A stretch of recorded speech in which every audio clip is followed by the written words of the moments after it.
Come on, let's learn the correct form. Step 1, gap between your legs slightly more than your shoulder width. Like this is your shoulder width, slightly more, and your feet pointing outwards like this. Okay. Step 2, you bend at your hips, a slight bend. Step 3, when you're coming down, your eyes and chest should be in one line, and your hips and back, it should be straight.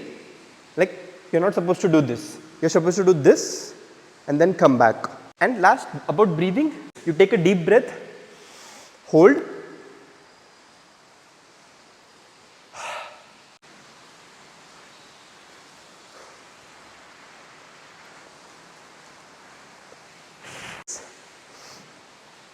touch and come back up.